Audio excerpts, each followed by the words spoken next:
คัญที่จะน้อมระลึกถึงเปิ้นก็ได้ทำอย่างนั้นในช่วงประเพณีตานข้าวไหมก็ดีประเพณีตานข้าวจี่ข้าวหลามก็ดีนี่ก็เป็นประเพณีการอุทิศบุญตานนี้ไปหาบุพการีพ่อแม่เฒ่าแก่ญาติทั้งหลายที่เปิ้นมอบทรัพย์สมบัติทิ้งทรัพย์สมบัติไว้ให้เฮาทั้งหลายได้สืบเข้าแตนของเปิ้นก็ล้ำลึกถึงคุณเปิ้นถ้าบ่มีให้นาป่าตั้งบ่มีที่ทำกินติปู่ย่าตายายเปิ้นทำไว้ให้ทิ้งไว้ให้เฮาก็คงจะลำบากอาจจะบ่มีทรัพย์สินเลือกสวนไร่นาที่ดินทำกินเลยก็ได้นึกได้อย่างนี้แล้วก็ทำบุญปีหนึ่งทำยะให้ใส่สวนปลูกข้าวนะทำไร่ทำนาต่างๆได้ผลผลิตมาอย่างข้าวเนี่ยบรรเทาถือว่าข้าวนี่เป็นอาหารหลักถ้าบ่มีข้าวแล้วมันอยู่บ่ได้ ข้าวนี่คืออาหารหลักของคนไทยเฮาต่างประเทศหรือว่าฝรั่งบางค่าอาจจะบ่ใจข้าวก็ได้นะข้าวหนมปังก็เนี่ยฝรั่งขนมปังของผลไม้ของอย่างของแล้วแต่วัฒนธรรม การบริโภคการกินของแต่ละประเทศแต่โดยส่วนใหญ่ก็คือข้าวนั่นแหละข้าวของบ้านเฮานี่ส่งไปขายต่างประเทศหรอกนะต่างประเทศก็ผลิตข้าวก็เพียงพอใจในประเทศของตนผ่องบ่พอพ่องก็ออเดอร์หรือว่าซื้อไปจากประเทศที่เป็นผลิตนักประเทศเฮานี่บ้านเฮานี่ผลิตข้าวมาเมินนานแต่ข้าวที่เฮาผลิตนี่ราคามันสู้กับของที่ฝรั่งเป็นผลิตมาได้ซะทาง โทรศัพท์เขียงนี่เป็นหลักหมื่นข้าวนี่กิโลละบ่ถึง10 บาทก็มีนะบางช่วงเนาะของที่เฮาผลิตราคาถูกไปแลกเปิดของเปิดราคาแพงมันก็เลยรวยสู้เขาไม่ได้แต่เฮาทั้งหลายก็มีกินมีใช้มีอยู่มีกินด้วยปู่ย่าตายายทิ้งเข้าของทรัพย์สมบัติไว้ให้เฮาก็ได้เอาที่ดินที่ให้ที่นามาทำประกอบเป็นอาชีพได้เลี้ยงตัวเลี้ยงตนเลี้ยงครอบเลี้ยงครัวมาก่อนระลึกถึงเปิ้นเนาะระลึกถึงผู้ที่มีคุณเนี่ยยังได้ดีนะก็เอากับข้าวกับป่าที่ได้จากให้นาป่าตั้งที่เฮาได้สืบได้แตนมือเปิ้นนั้นเอามาทำบุญไปหาเปิ้นสถาเปิ้นตานเข้าใหม่บางที่บางแห่งตานกันแต่นะ ทางงานแถวซบปราบแถวเถิน แถวอำเภอแม่ทะบางตีนี่เปิ้นตานเข้าใหม่ตานเป็นเข้าเปลือกเลยนะสถา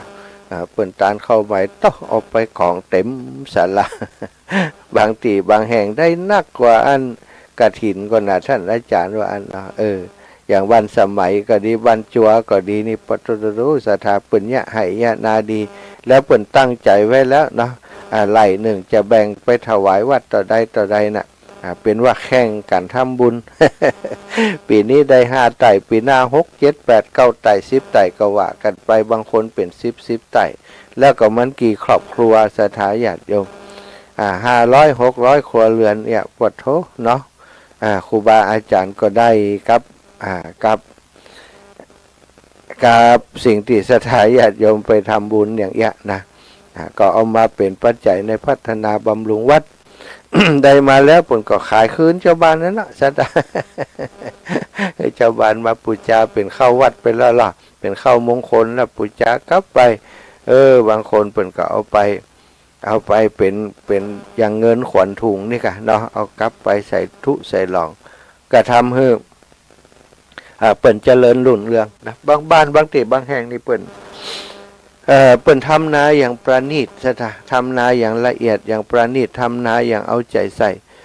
ที่ถึงบ้านจัวบ้านซบปราบตั้งปุ่นนี่เพราะว่าเปิ่นเอาใจใส่ในการทำให้ทำนา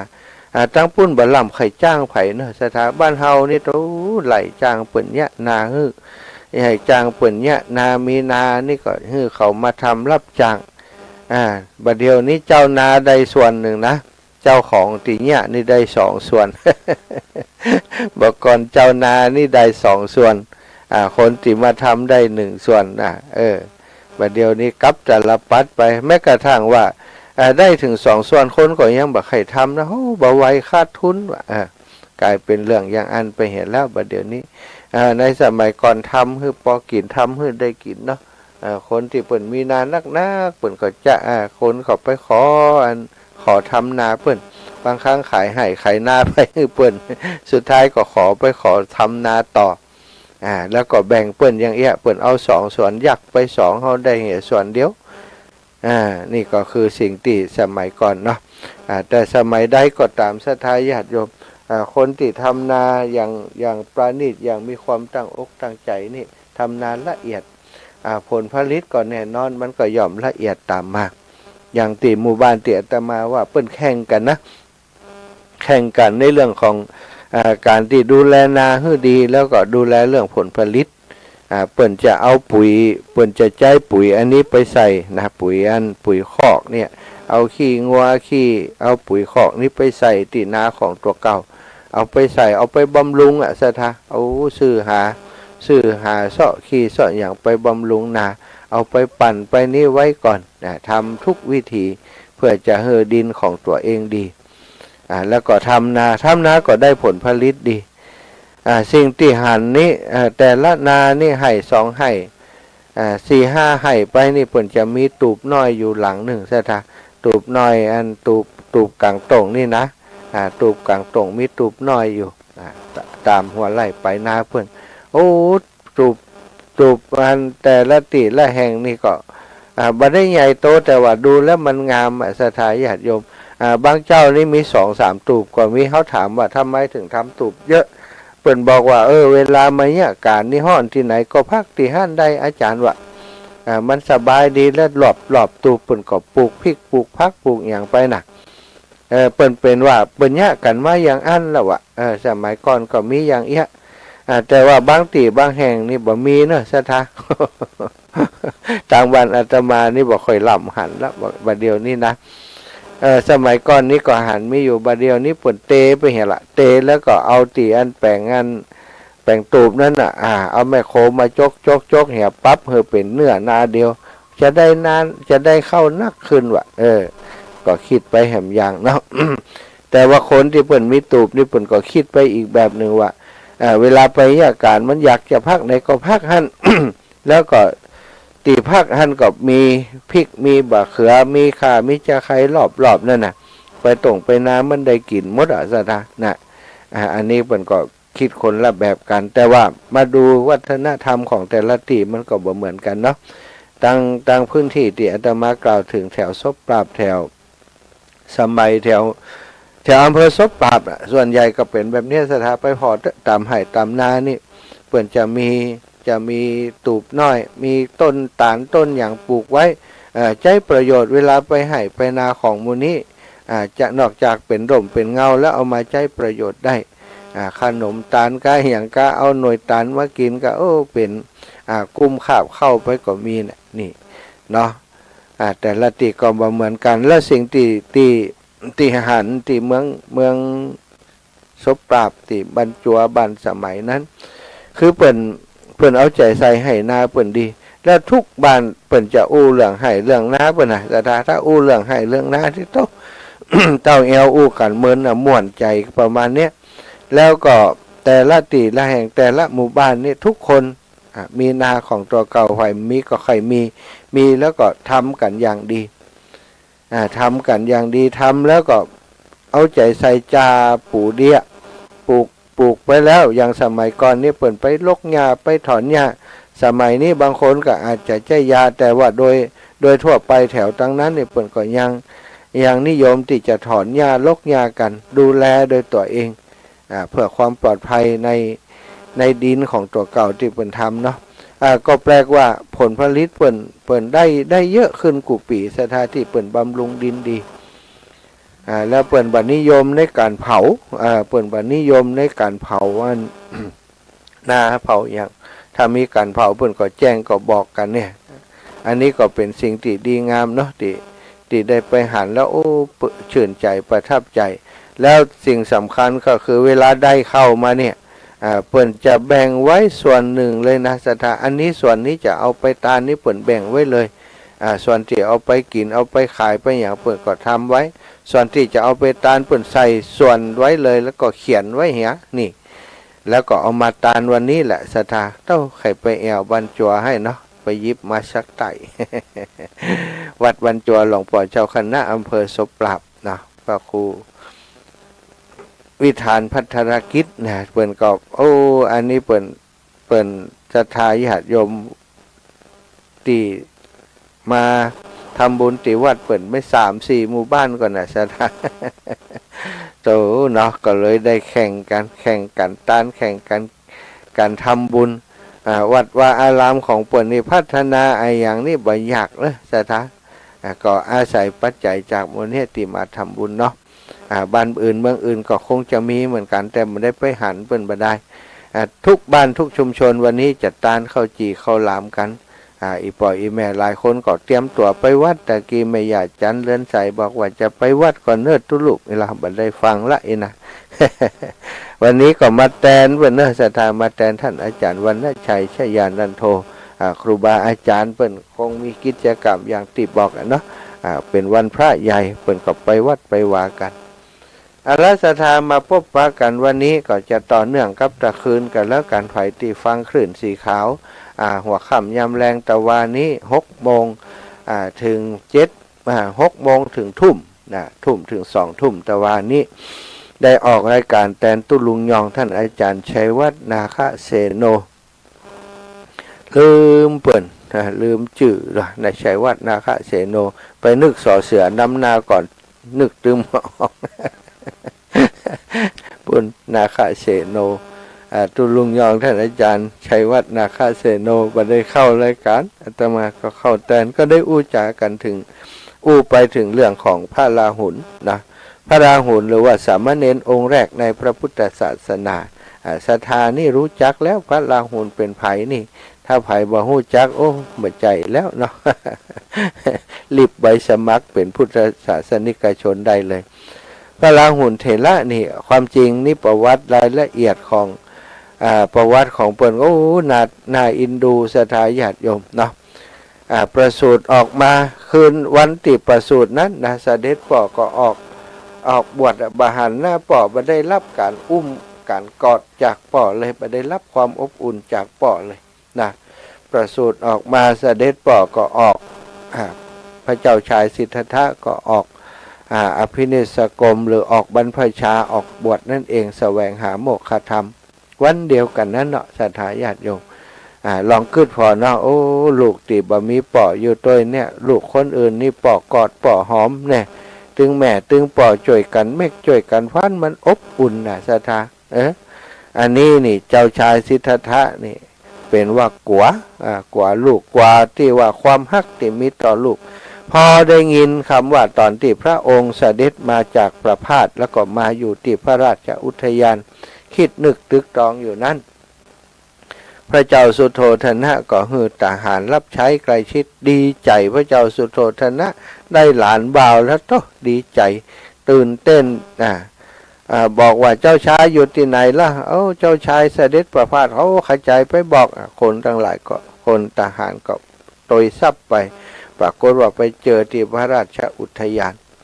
ก็ได้ไปแจ้งข่าวให้พระองค์รับทราบอยากได้ยินว่าลาหุอันพระนางพิมพายโสธราประสูติพระโอรสแล้วโตศรัทธาความที่พระองค์เนาะมีลูกคนแรกความรู้สึกของความเป็นป่อมันเกิดขึ้นบังเกิดขึ้นในจิตใจของพระองค์เกิดขึ้นอย่างท่วมท้นมีความรู้สึกฮัก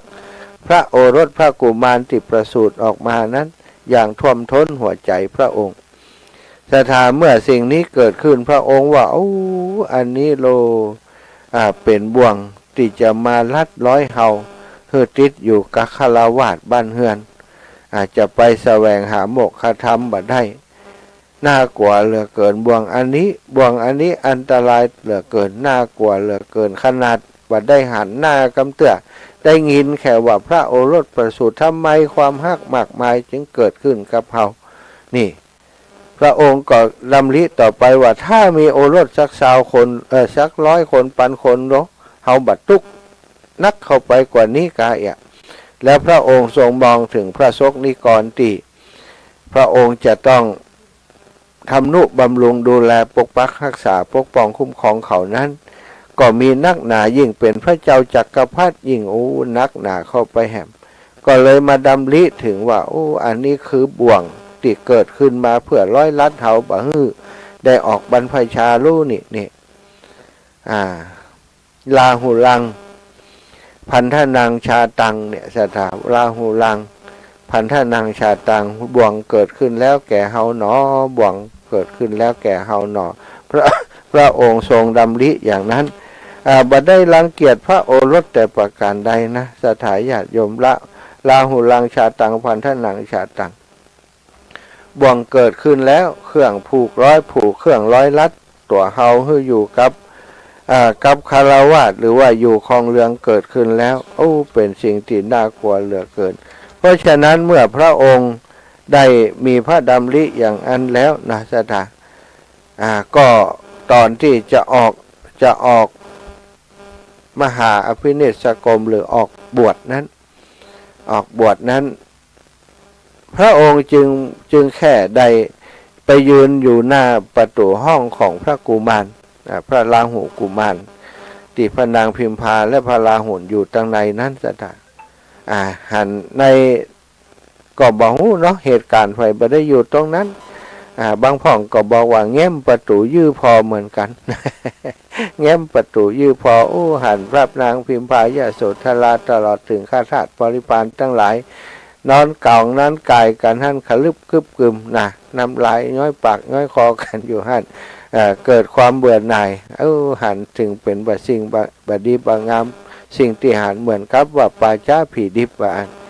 บางอาจารย์อัตถกถาอาจารย์ที่เป็นอ้างถึงกล่าวถึงแต่ว่าก็บ่มีไผยืนอยู่ตรงนั้นแล้วก็ในพุทธประวัติก็บ่ได้กล่าวไว้ที่ชัดเจนว่าทรงเข้าไปพระโอรสหรือว่าเข้าไปดูพระนางพิมพาติดเตียงก่อนได้อย่างก่อนนี่นะบางพ่องก็บอกอย่างนั้นแต่ในความแต่ละคนก็มีคติว่าไปแหละเนาะแต่โดยธรรมชาติความฮักความผูกพันที่เกิดขึ้น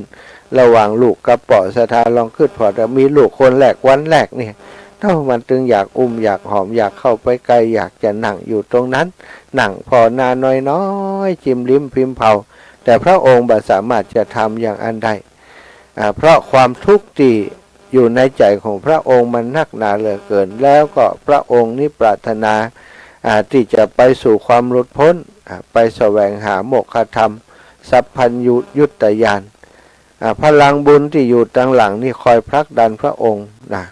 ทำให้พระองค์ได้ตัดสินใจอย่างเด็ดขาดที่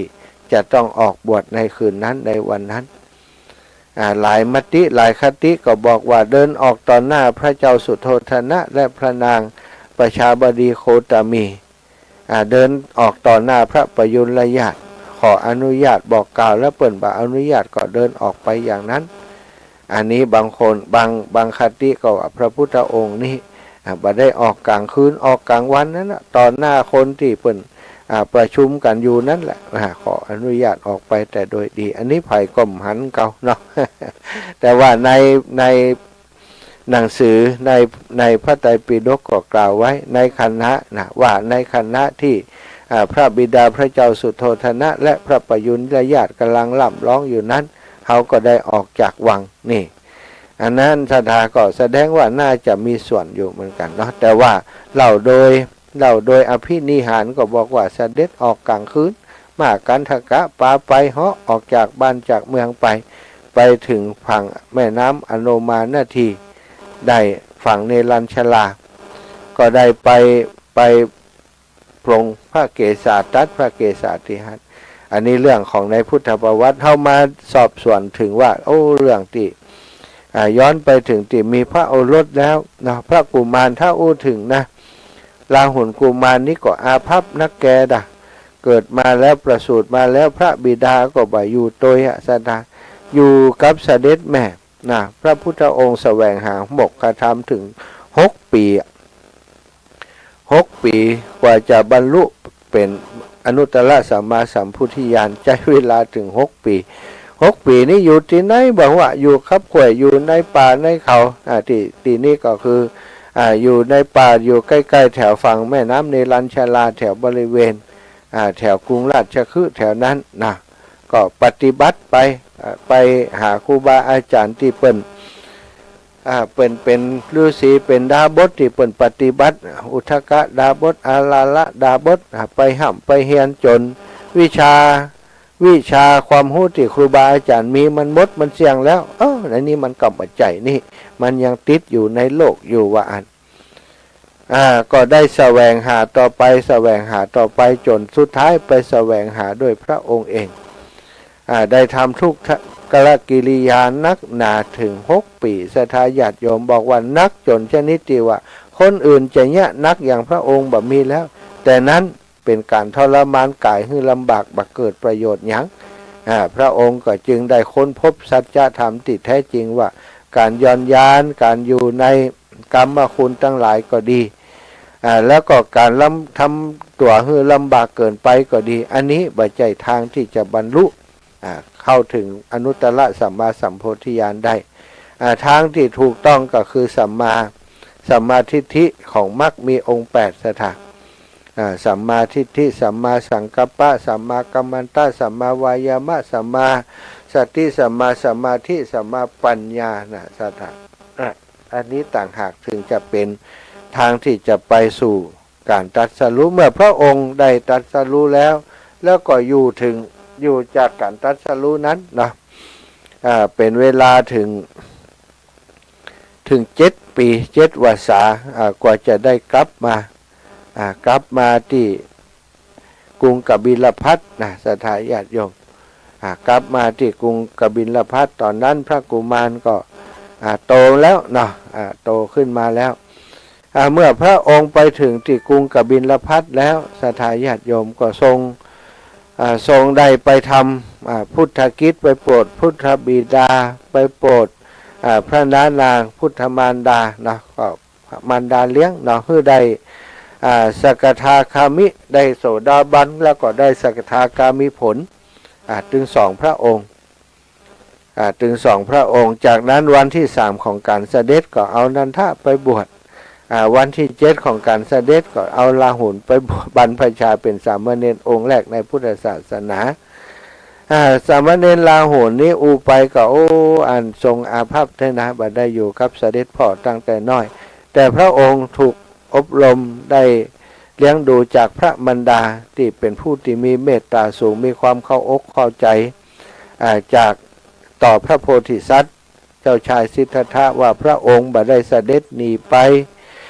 บัดได้เบื่อหน่ายไก่จังพระนางแล้วก็เสด็จหนีไปแต่พระองค์มีความปรารถนายังพุทธภูมิยังสัพพัญญุตญาณพระองค์ไปเพื่อประโยชน์แก่คนทั้งหลายก็ได้สั่งสอนพระโอรสว่าเสด็จพ่อนี่เป็นคนดีเสด็จพ่อของพระองค์นี้เกิดมานี้พร้อมกับขุมทรัพย์ทั้งหลายเป็นที่ปิยาเป็นที่รักของพระประยุรญาติทั้งหลายเรื่องราวของพระบิดาถูกนำเสนอโดยพระนางพิมพาในทางที่พระราหุลเจ้าก็ทรงฮักในพระบิดาแล้วก็อยากปรารถนาอยากจะหันหน้าองค์พระสัมมาสัมพุทธเจ้าซึ่งเป็นพระบิดาของพระองค์เมื่อวันรอคอยไปถึงก็ได้หันวันวันหนึ่งวันที่7นั้นพระนางพิมพาก็ได้ประดาพระโอรสแล้วก็จี้ให้พระโอรสได้หันว่านั่นลูกที่นำหน้าภิกษุทั้งหลายมาเป็นแถวยาวนั้นตั้งหน้านั้นองค์หน้าที่มีพระรัศมีเปล่งปลั่งคือพระบิดาของเจ้าจงไปขออริยทรัพย์ขอทรัพย์จากพระองค์เถิดเจ้าเป็นทายาทองค์เดียวของพระองค์ถ้าพระองค์ยังอยู่ในราชสมบัติพระองค์จะได้เป็นเจ้าจักรพรรดิฉะนั้นสมบัติของจักรพรรดิมีก็คือราชอำนาจอย่างต่างๆราชสมบัติการสืบต่อสันตติวงศ์ต่อไปเจ้าก็จะเป็นทายาทของพระองค์เจ้าจงไปทูลขอพระองค์เสียเถิดว่าสั่งความพระกุมารเรียบร้อยก็ให้พระกุมารเข้าเฝ้าพระพุทธเจ้า พระกุมารเมื่อไปพบพระพุทธเจ้าเนี่ยโอ้ศรัทธาญาติโยมโดยพระสิริอันงดงามของพระพุทธองค์พระราศมีติดเปล่งปลั่งพระราหูก็มองโดยความสุขใจเหมือนพระพุทธเจ้าก็มีส่วนละไม้คล้ายพระองค์ก็ดูแล้วก็พระบิดาของเฮานี้องค์อาจหารสง่างามผิวพรรณวรรณะอย่างต่างๆก็ดูดีไปหมดเรื่องราวที่จะทูลขอราชสมบัติหรือว่าขอทรัพย์สมบัติจากพระพุทธองค์ก็เลยบัดได้สกรรมสถาเมื่อกลับมาพระมารดาถามก็จึงได้สตินะเมื่อได้สติแล้วก็วิ่งกลับออกไปเพื่อจะไปทูลขอราชสมบัติอันจะเป็นของพระองค์พระพุทธเจ้าเป็นผู้สืบต่อสันตติวงศ์ในฐานะรัชทายาทพระองค์ไปขอพระองค์ก็จะได้เป็นรัชทายาทองค์ต่อไปว่าอันเนาะเพราะพระนันทะนี่แทนที่จะได้เป็นรัชทายาทจะได้ขึ้นครองราชย์ก็ได้ไปบวชเห็นแล้วภาระตรงนี้จึงตกแก่ พระราหุลกุมารเมื่อไปขอแล้วพระพุทธองค์ก็พิจารณาพอว่าอัน ถ้าจะฮื้อทรัพย์สมบัติอย่างต่างๆที่ต่างภายโลกเขาเจือถือเขานับถือเขาต้องการนั้นขุมทรัพย์เหล่านั้นก็มีอยู่สมบัติเหล่านั้นก็มีอยู่ แต่ว่าสมบัติเหล่านั้นมันบ่มีประโยชน์อันยันเป็นของตีไร้สาระเป็นของตีมาเพิ่มความทุกข์ให้กับตัวเก่าถ้าฮื้อสิ่งนั้นไปราหุลนี้ก็จะเวียนว่ายตายเกิดในวัฏสงสารบ่ได้หลุดพ้นจากความทุกข์สักเตือก พระองค์ก็จึงได้คิดว่าเขาจะมอบอริยทรัพย์ให้กับพระราหุลโดยการห้องพระสารีบุตรมาสารีบุตรเขาจะมอบอริยทรัพย์ให้ราหุลเธอจงนำพระราหุลนี้ไปบรรพชาเถิด พระสารีบุตรก็ถามว่าจะให้บรรพชาโดยวิธีการใดตอนนั้นยังบ่มีสามเณรกำเตื้อสถาวิธีการในบวชสามเณรก็ยังมีกำเตื้อพระองค์ก็จึงบอกว่าเอาไปให้ถึงไตรสรณคมแล้วก็ข้อบัญญัติ10ประการก็แล้วกันประทานให้กับพระสารีบุตรไปดำเนินการพระสารีบุตรพระโมคคัลลานะพระโมคคัลลานะก็ไปปลงผมให้เป็นอาจารย์ปลงผมพระสารีบุตรก็เป็นพระอุปชา แล้วก็มีพระมหากัสสปะเป็นอาจารย์ให้โอวาทกล่าวสอนมีพระอานนท์พระพี่นานางพระพี่นาพระเจ้าอาเนาะมีศักดิ์เป็นอาพระอานนท์พุทธอุปถากมีศักดิ์เป็นอาก็อยู่โดยหั่นศรัทธาก็ อันนี้มีพระอานนท์นี่บวชทีหลังย่ำได้บวชอันต่อมาก็เป็นอาเนาะก็อยู่ในพระราหุลนี่ก็มีคนที่ใกล้ชิดอยู่เยอะที่เป็นพระเถระที่อสิติมหาเถระนะโดยเฉพาะสาวกซ้ายขวาของพระพุทธเจ้าก็ดูแลพระราหุลโดยพระมหากัสสปะก็ช่วยกันดูแลแม้แต่พระพุทธองค์เองเนาะก็มีเวลาก็ตรัสสั่งสอนพระราหุลเถระอยู่เนืองเหมือนกันถ้าไปแล้วบัจเจว่าเป็นลูกเพราะเป็นถ้าถือตัวเนาะถ้าเป็นคนถือตัวถือดีก็ว่าเฮานี่เป็นลูกของพระพุทธเจ้าถ้าเป็นคนดื้อรั้นถ้าเป็นคนมีทิฏฐิมานะอย่างต่างๆก็อาจจะทำความลำบากใจให้กับคณะสงฆ์ทั้งหลายแต่พระราหุลบ่เป็นอย่างนั้นสดาสามเณรราหุลเมื่อบวชแล้วก็ตั้งใจร่ำเรียนตั้งใจปฏิบัติตามคำสอนของครูบาอาจารย์ที่สำคัญเป็นผู้ที่มีความอดทนเป็นเยี่ยม คือการบรรพชาตั้งแต่วัยเยาว์เมื่ออายุยังน้อยๆนั้นเป็นเรื่องที่ทำได้ยากสำหรับคนทั่วไปเพราะอย่างที่ทำได้ยากศรัทธาก็เพราะว่าก็เป็นพระกุมารอยู่ในเป็นสุขุมารชาติอยู่ในวังตลอดได้กินอิ่มกินเต็มตลอดบ่ได้อดอยากอย่างสักอย่างใครอยากกินเวลาใดก็ได้กินเวลานั้นมีข้าทาสบริพาร คอยรับใจใกล้ชิดอยู่ตลอดเวลามีพระมารดาคอยดูแลอยู่ตลอดเวลาได้กินอิ่มกินเต็มแต่พอมาบรรพชาเป็นสามเณรก็คือเลยเที่ยงวันไปแล้วบ่ได้ฉันอย่างจนถึงรุ่งเจ้า พระกุมารก็ทรงดำรงอยู่อย่างสุขสบายนะบ่ได้เดือดร้อนอะไรอย่างเพราะพระองค์มีความอดทนแม้จะเป็นอยู่ในฐานะรัชทายาท อยู่ในวังแต่พอมาบวชก็ทำตัวอยู่อย่างง่ายอยู่อย่างสบายบ่เป็นภาระหือกับไผข้อที่หนึ่งมีความอดทนนะพระราหุลนี่นะข้อที่สองเป็นผู้ที่ว่าง่ายสอนง่ายทอมตนบัถือตัวอันนี้เป็นที่ประจักษ์เพราะว่าพระภิกษุทั้งหลายในสมัยนั้นพระราหุลไปที่ไหนเปิ่นก็ฮักก็ดูแลหมดนะเป็นผู้ที่ใคร่ต่อการศึกษาอย่างยิ่งจะถามทุกวันถามปัญหานู่นปัญหานี่ต่อพระอุปัชฌาย์คือพระสารีบุตรแม้กระทั่งต่อองค์พระสัมมาสัมพุทธเจ้า ก็ถามปัญหาอยู่ตลอดเป็นผู้ที่ใคร่ต่อการศึกษาข้อที่สี่ผลผู้ที่มีความขยันหมั่นเพียรเมื่อศึกษาเราเรียนฟังอะไรอย่างแล้วก็เอามาทบทวนเอามาพินิจพิจารณามีความภาคเพียรปฏิบัติอย่างภาคเพียรข้อที่ห้าพระองค์เป็นผู้ที่มีความกตัญญูเป็นอย่างยิ่งคุณธรรมเหล่านี้ปรากฏในประวัติของพระราหุลโดยตลอดสถาน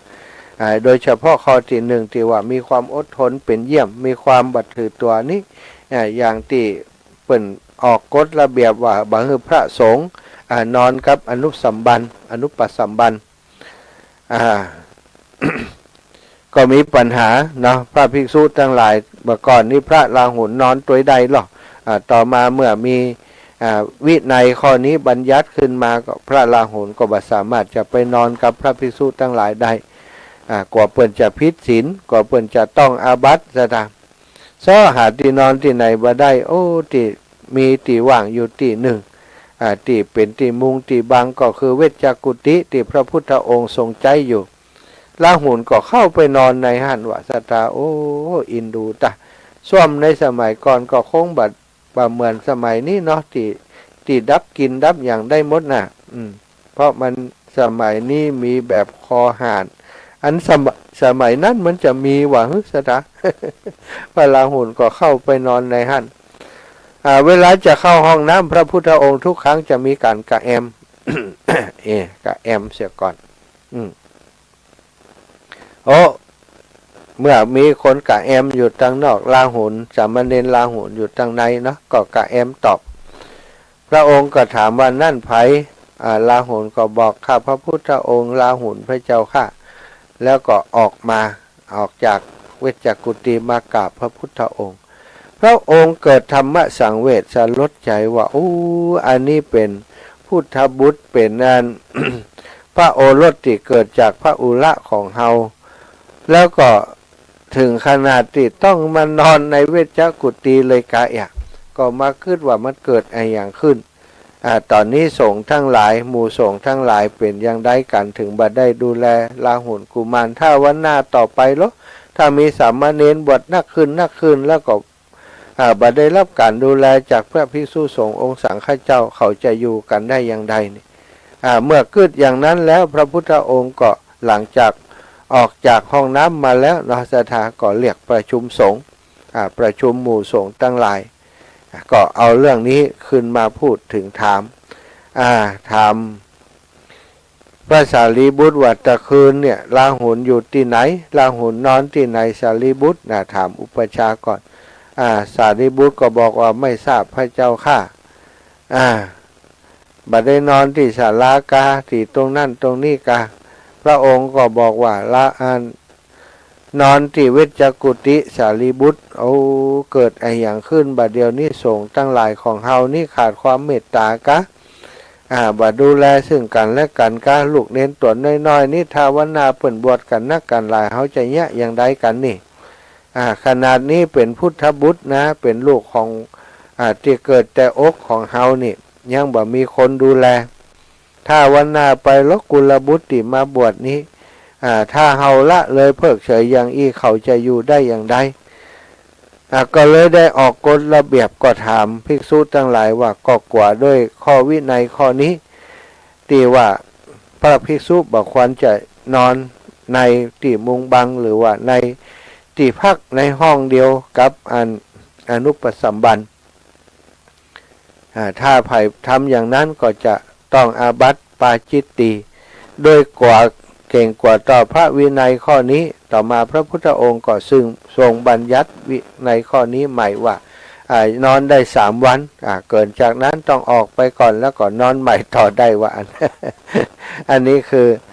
กฎหมายคือวินัยของสงฆ์นะศรัทธาออกไปแล้วเมื่อเกิดปัญหาก็แก้ไขให้มันได้เหมาะสมแต่ว่า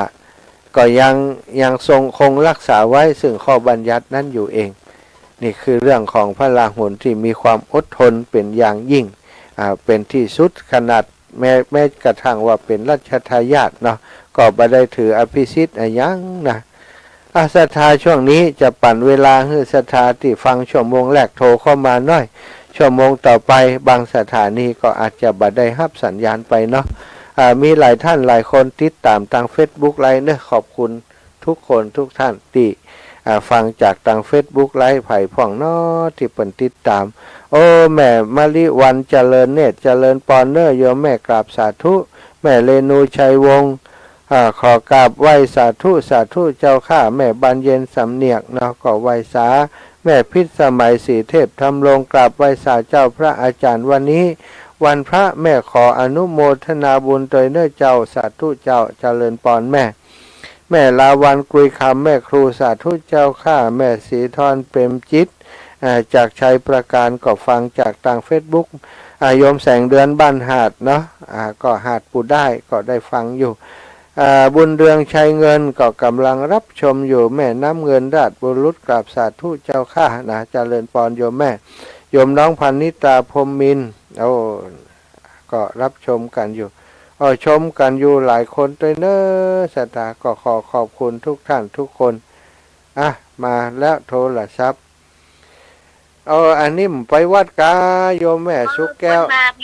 เพิ่นมาตักบาตรที่หน้าบ้านในเจ้าโอ้ล่ะตักบาตรเดินกันตักบาตรแล้วก็ไปซอยที่หน้าบ้านนี่เลยแม่สุกแก้วลูกละเมิดตี 4แล้วเจ้าคุณมาคุมบาตรที่หน้าบ้านนี่นะเจ้าตานข้าวจีข้าวหลามด้วยเจ้า6 โมงเพิ่นมาถึงเลยเจ้าดีแล้วเนอะอนุโมทนาบุญตัวเนาะเจ้าแม่สุกแก้วศรีละพรสิตี้มันหงละปุ่นเนอะโอ้ติดตามทุกเวลาเลยเจ้า98.75ว่าร้อยจ่องซักชัดเจนไปเลยนะเจ้าเนอะสาธุห้วยได้ฟังธรรมะเมื่อเจ้านี้ต่อตะวาเมื่อแรงโอ้ถูกอกถูกใจ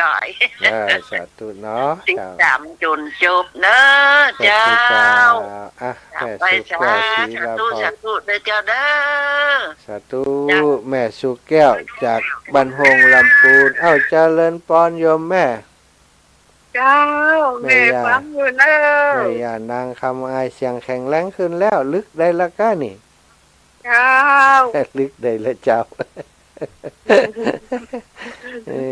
ลูกอยู่ไหนเดี๋ยวนี้ลูกอยู่ไหนอยู่บ้านตุ่งโป่งวัดทุ่งโป่งมางานศพของน้องป่ออันวัดตุ่งโป่งเจ้าน้องลาของอีปอดอยู่ลำปางพุ่นละกะลำปางนี่แหละลำปางนี่แหละก็เดี๋ยวว่าอยู่เชียงใหม่อยู่กะเชียงใหม่นี่มันได้อยู่ไปช่วยงานครูบาอาจารย์ก็กลับมาเจ้าแล้วจะมาหาหลวงปู่ก็นั่นไปอยู่ไปวันใดมันไหนใจแต่ตอนนี้อันเล่งงานโยมแม่เล่งงานสุ่มเล่งงานนั้นสถานที่วัดบรรพตให้แล้วก็